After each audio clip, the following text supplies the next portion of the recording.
My father hasn't left the basement in 2 months. I now know the horrifying reason why. After my mom died, my dad would spend hours in his room rotting away in his bed. Then it progressed to what he started doing in the basement. Trying to talk to him was useless, but looking back, I wish I tried to help him before he slipped into insanity.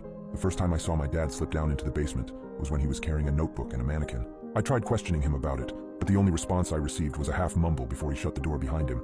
I shrugged it off, as I assumed he was finally embracing a hobby to cope, but I began thinking otherwise really fast. When a few days passed without seeing him emerge, I knew something was going on. I tried opening the door, but it was locked.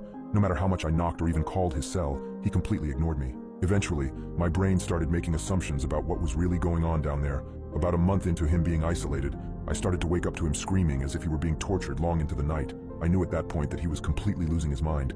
Disgusting stenches I couldn't identify began filling the house. Looking back now, I don't know why I didn't call anyone, tell anyone, or ask for help, but deep down, I just wanted my dad to get better on his own. I didn't want anyone to know that my dad was acting like a freak. As the second month of this behavior approached, his screams turned into whimpers and pleads. I was now worried that something far more sinister was taking place, and I knew that I couldn't sit back and let my father destroy himself any further. Although I was scared about entering his space, I knew I had to save my dad. On a Friday, when I was coming back from school, I could hear my father manically laughing and decided it was time to break down the door. Using a wrench from one of my dad's toolboxes, I managed to crack the wood frame, making it easy to push it open. The second I did, a disgusting whiff of what I could only guess was rotting flesh wafted heavily into my face. I feared for the worst as I began making my way down the stairs. There was only one light on, and it was a small lamp in the corner that was barely illuminating its surroundings. The surroundings included the mannequin, now looking more strange than it ever did, tools scattered on the floor, and my father hunched over in the corner. For a second, I felt a little bit of relief since it looked like this was all just an arts and crafts project, but my gut knew that there was something else going on. "Dad?"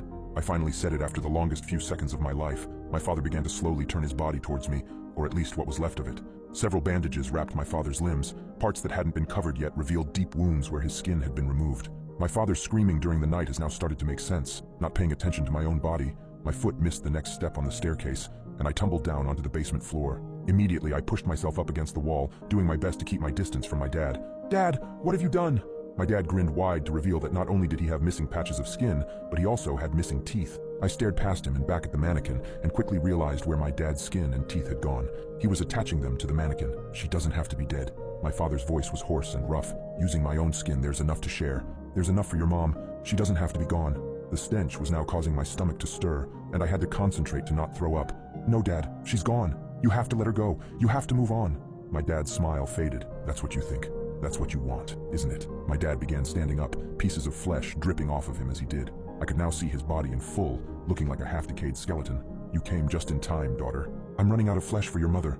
I could use some of yours." I shook my head. "Dad, please don't do this." "Don't worry," he said, slowly inching towards me.